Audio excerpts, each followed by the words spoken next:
Abortion is one of the most divisive and emotionally charged issues in modern society, and its portrayal in popular sitcoms reflects that tension. Known for their irreverence and exaggerated depictions, they aren't necessarily expected to seriously grapple with sensitive topics like abortion. And I was wondering what you think about this.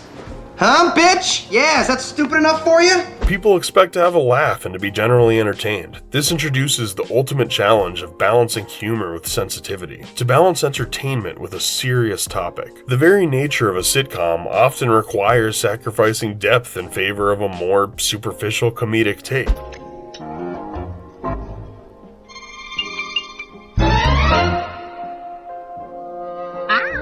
This leaves the topic of abortion to the hands of comedy writers in the episodes of many well-known sitcoms whose reputations have led people to believe that they lack the depth or even the right to cover tough topics like this. But we're going to explore the portrayal of abortion in a few popular sitcoms to see how humor can be a valuable tool in addressing difficult subjects, like the nuance and the reality of being pro-choice, but also how the one-dimensional and often caricatured portrayal of pro-life characters in these shows can alienate viewers and prevent meaningful discourse. By examining a range of sitcoms that address abortion, we can see how comedy can be both a means of making difficult topics more approachable, humanizing the other side, and also a potential barrier to understanding when it relies too heavily on simplification and caricature. Family Guy is a show that thrives on irreverence and pushing boundaries, and abortion is no exception. In partial terms of endearment, Peter and Lois find themselves switching positions on the topic of abortion. The episode attempts to explore the issue in as much depth as you might expect, but the portrayal of pro-life characters is reduced to caricatures.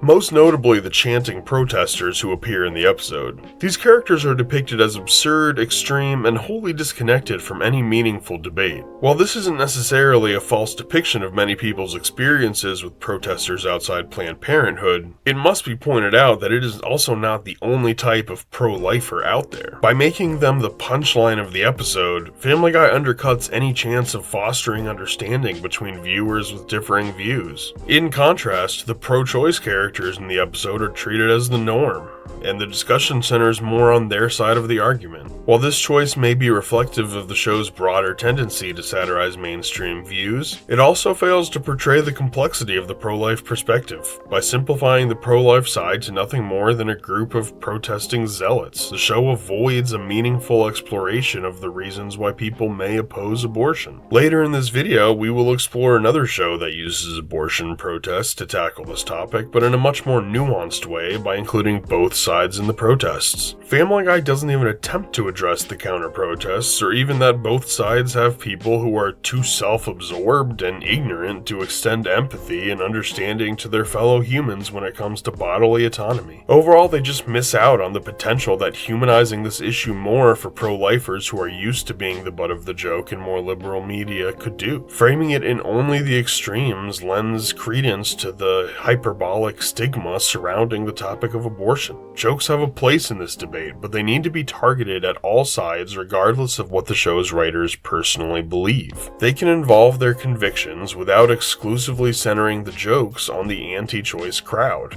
If they want to reach more people, it would be more effective to show that pro-choice people are capable of making fun of themselves and not just be the straight-faced character of the narrative. Big Mouth is another animated sitcom that tackles sensitive issues, and in their Big Reproductive Education episode, the show explores abortion with a focus on Planned Parenthood. The episode contains multiple movie reference-based skits that allow the viewer to understand that Planned Parenthood offers more than just abortion services, including cancer screenings, STI testing and treatment, and even mental health counseling. What's Planned Parenthood? It's an abortion factory. Jay, you've never even been to a Planned Parenthood. Oh, for your information, I've been in the car a number of times when my dad has dropped off his receptionist there. They save lives. Maybe Planned Parenthood does a couple cancer screenings, but it's mostly abortions. Oh, common misconception, Jay. Abortions make up only a tiny percentage of what they do. I think I understand Planned Parenthood now. They do medicine for your bathing suit part. Big Mouth also shines a light on the incredibly important fact that Planned Parenthood isn't just a woman's healthcare service. Men benefit from the care they provide too. In fact, we all suffer because of the stigma surrounding Planned Parenthood. However, the show barely tries to tackle the way pro-lifers tend to use hyperbolic language to frame anyone who chooses to get an abortion as being murderous. It is hard to have a proper debate about this topic when we can't even directly address something so vitriolic. Ultimately, it feels like Big Mouth wants us to move past it while still providing some basic education. By painting a lot of the pro-choice characters as strangely misogynistic or irresponsible, Big Mouth risks alienating viewers who may identify with the pro-choice side of the debate. This portrayal, while meant to be humorous, reduces the topic of abortion and Planned Parenthood to something trivial and diminishes the emotional gravity involved, making it harder for them to relate to the narrative and therefore have their opinions modified in any way. It also risks reinforcing negative stereotypes about abortion without offering any deeper reflection on the reasons why women might choose abortion or how these decisions impact their lives. We go back again to our point about Family Guy. The writers are too concerned with presenting the pro-choice side accurately and informatively that they lose out on opportunities to really reach the pro-life crowd through self-effacing jokes. Ultimately, if pro-choice media wants to reach more people than just pro-choice people, the pro-choice writers need to become more willing to make fun of themselves. If they constantly write from the high ground, they will only turn pro-life people away. No one wants to feel stupid or immoral, and if you're making an argument for something as important as abortion, then yeah, you need to ease the tension and for everyone involved, not just one side. As we continue the video, you'll see that humor is a way to build a bridge between both sides of the abortion debate. In the Seinfeld abortion episode, the storyline focuses on Jerry challenging Elaine on her loyalty to her pro-life convictions after she states that she is boycotting some establishments because of their anti-choice beliefs. He implies that while it might be easy for her to boycott a restaurant for being anti-abortion, she would fold if it was a cute guy she was dating who was pro-life. Rather than giving us Elaine's reasons for her beliefs, the episode presents her choice to stick by her convictions as something that makes her stubborn and kind of ridiculous. You should never order pizza from Taquino's. Why not?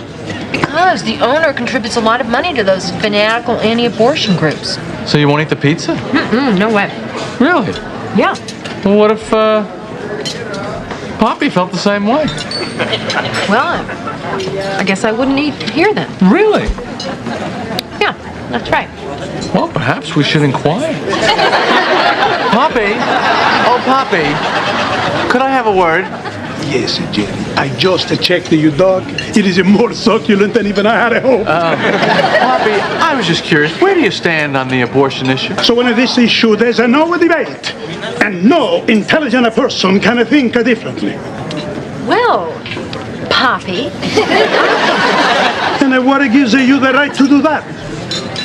The Supreme Court gives me the right to do that. Let's go, Jerry. Come on. When it turns out Elaine's new boyfriend is so anti-abortion that he hoped Roe v. Wade would be overturned, holy fuck, she dumped him. All I know is he doesn't like games and he doesn't play games. You know, he has too much character and integrity. Uh-huh. And what is his stand on abortion?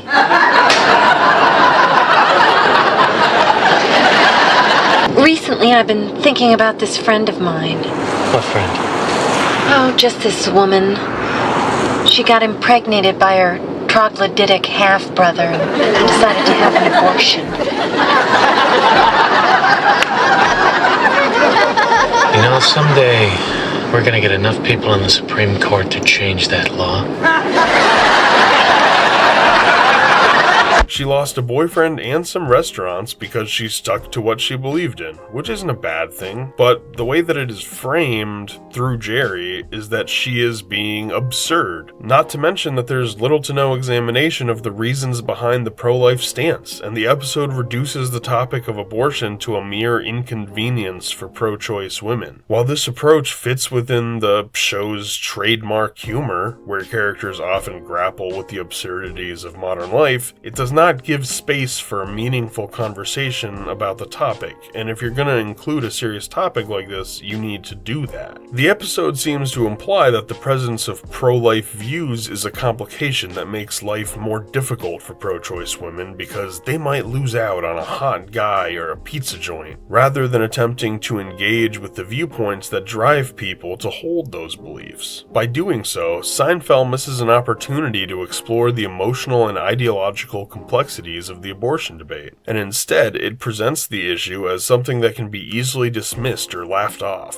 This lack of exploration leaves viewers with a superficial understanding of abortion, failing to promote empathy or understanding. While they were more willing to poke fun at pro-choice people, in the end, Seinfeld fails to represent either side in a nuanced manner. As a viewer, you might even come away confused about the writer's own personal beliefs on abortion. Of all the sitcoms we're covering today, the Seinfeld episode seems the most interested in just making jokes about the minor inconveniences of being pro-choice than anything else. In fact, Jerry's character seems to represent the idea that even having strong convictions about abortion or bodily autonomy at all is ridiculous and just a way to make life harder on yourself. Don't have convictions, people. In the end, this episode fails to take the subject of abortion seriously enough to make good jokes about any side of the debate. Clearly, the writers were trying to make a point, but it is lost in the aloof manner that they handle the topic. It feels like the writers were trying to laugh at anyone who cares about abortion rights or are just staunchly pro-life. That just leaves the viewer with the feeling like they're being condescended to by a detached man who has never had to consider the very real and serious act of abortion. The lack of empathy for either pro-choice or pro-life beliefs is off-putting and disappointing, because it feels like a waste of a perfectly funny cast of characters. South Park is famous for its satirical and often controversial takes on a wide range of issues,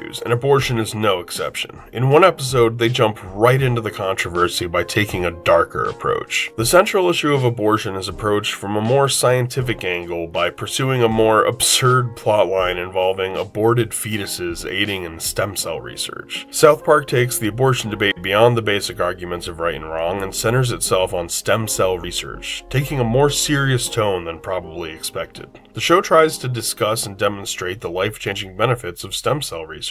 While it might be shocking and edgy, this particular episode actually makes an effort to get you to consider the idea of abortion from a different point of view. The decision to focus on the absurdity of the situation, rather than the moral or emotional weight of the abortion debate, means that the issue is made more approachable. Having the episode's emotional tie to the topic be Kenny's terminal illness really hits the viewer in the heart. Everyone has someone they care about, and this episode plays the heartstrings just right. By normalizing abortion in their narrative, they allowed space for a more thoughtful debate about the stem cell research. The writers were not worried about wasting time on running the classic arguments. Abortion is just a normal choice in this universe. They aren't interested in representing both sides of the argument because they have moved so far beyond just being simply pro-life or pro-choice that Cartman is, selling a bunch of fetuses like he's slinging some goods as a sleazy salesman. Oh yes, they've been kept in a cool temperature, yeah. These are primo fetuses, Randy. I wouldn't jerk you around. So what can your company give me for them? Oh, Randy, you break my balls here. You break my balls, Randy. Oh, please. Okay, you tell me where you can get aborted fetuses for 70 cents on the dollar. You tell me, Chuck. Yeah, I didn't think so. I'm just like the fetuses, Chuck. I wasn't born yesterday either. Uh-huh. So you gonna talk to me or are you just gonna keep bullshitting each other? Break my balls, Chuck. I gotta unload these fetuses. You wanna do some research. Are we talking here or what? You break my balls. I'm telling you, if you let this deal pass you by, you're making a fetal mistake. Look, I can offer you $75 for that fetus right now, Jill. $75? Well, all right. Great, just sign right here, please. Hi, having an abortion today? Great. Listen, if you'd like to sell your abortion for research, I'm offering $75. Help you out a little bit with your medical bill in there. Yeah, just sign right here. Excuse me, ma'am. Can I interest you in selling your aborted fetus? We're not going to the abortion clinic. I'm gonna have this baby. I'm sorry to hear that because there's a little boy dying in a hospital right now who sure could use that baby more than you could. The stem cells from your fetus could help save his life. Oh. Well, I guess we can always just make another one. Oh, Mark, I love you. All right! Now Kenny has a fighting chance. The narrative is too far removed from the subject of abortion, even though it's the main subject, which just makes it easier to tackle as a subject somehow. I don't think most people even get far enough into the abortion debate to consider the huge potential of stem cell research. South Park takes the viewer on a bulldozer ride past the classic debate straight into a completely other debated issue. This approach is weirdly refreshing, especially for viewers who are tired of hearing the same old arguments. The writers of the show use the emotionally charged topic of abortion to recenter the viewer on an even more emotionally charged topic. The whole point of this episode is to ask the question, if we could save already born children's lives through the use of stem cells from aborted fetuses, then why shouldn't we?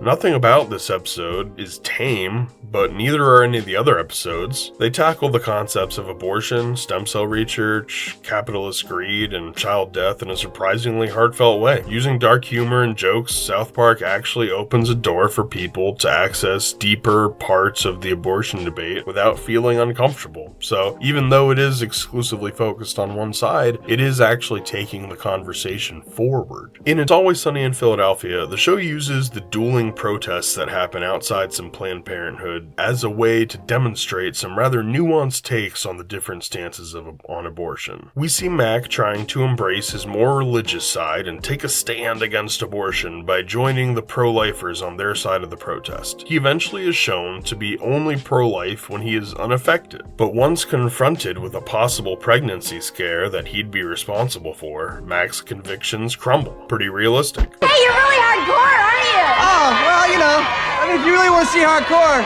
What's this? that's the list of doctors I'm gonna kill. There's two already crossed out. Yeah, I know.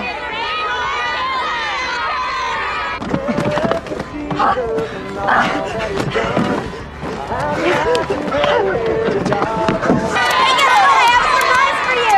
What? It's a real miracle. What is it? I'm pregnant. What? I'm pregnant.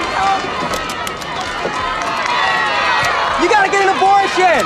Meanwhile, Dennis is using the protests as a hunting ground for his next sexual conquest, because he believes that the women participating on either side are just foaming at the bit for male attention. I like your look. Excuse me? I like the whole hippie thing. It really works for you. Get lost, breeder. Keep your laws. I like your t-shirt. Thanks. Man, where do I sign? Right here? Love t-shirts like that. Right. So do you come to these kind of things often, or?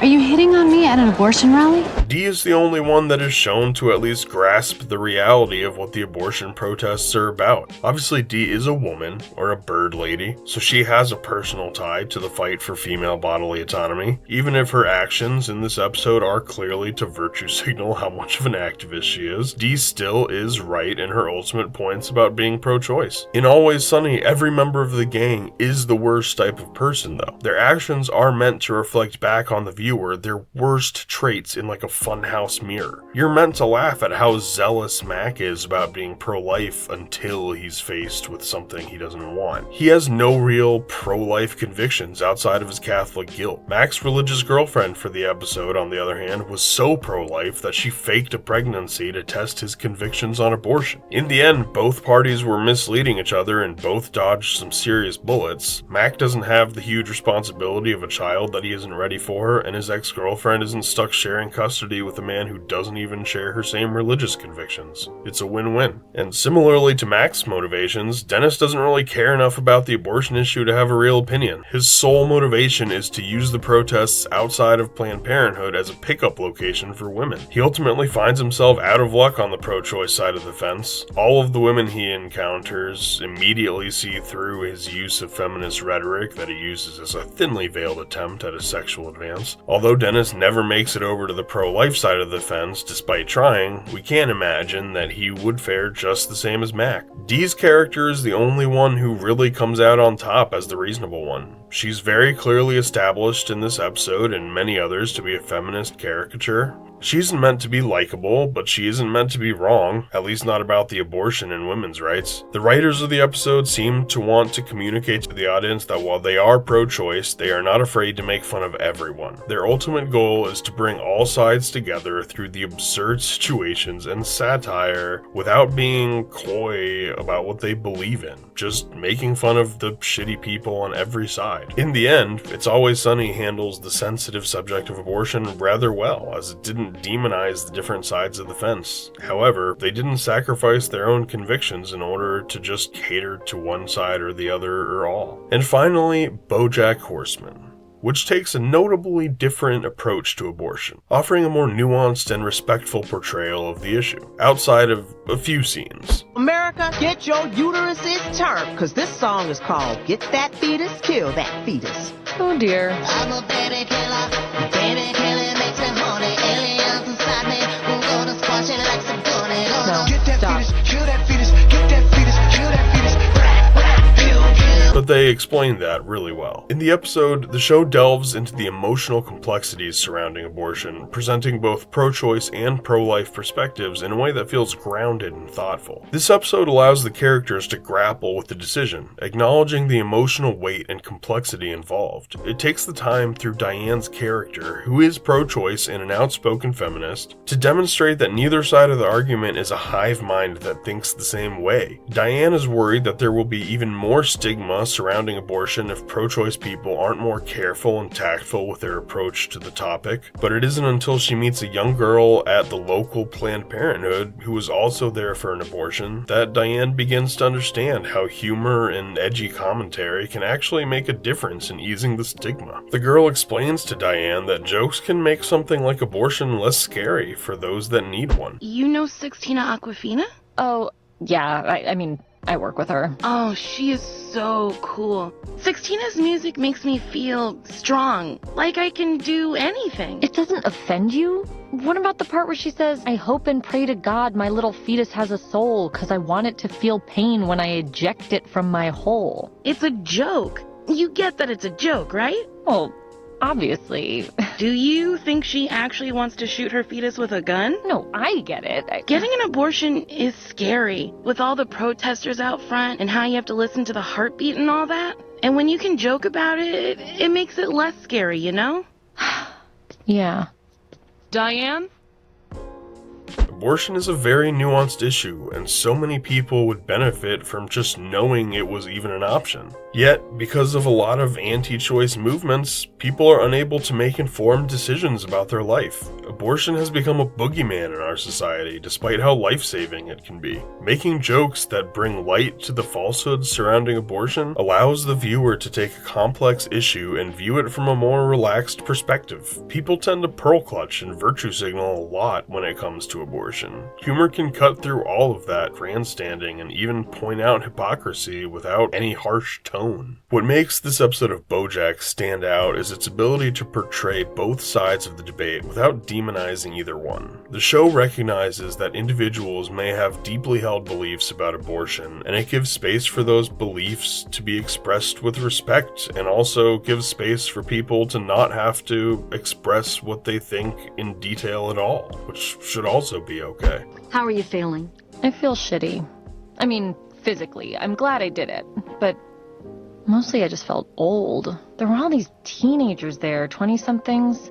I know from the outside it might seem like I should be ready for kids, but I can't. Diane, you don't need to explain anything to anyone.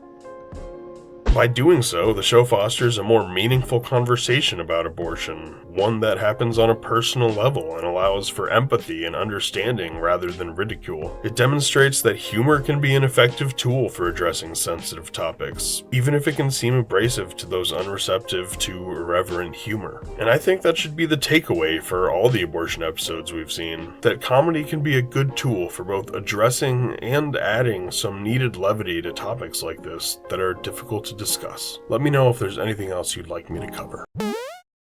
But has the concept of women having choices gone too far? We've assembled this diverse panel of white men in bow ties to talk about abortion. Gentlemen? Tom, this is not just a woman's issue. I'm a man, but if I got pregnant, would I put my life on hold for a child I didn't want? Yes, I would. And I can say that with confidence because I will never have to make that decision, so I'm unbiased. You know, I heard a theory that if a woman really has an unwanted pregnancy, the body has a way to break the fetus down into gas particles, and then she can just fart it out.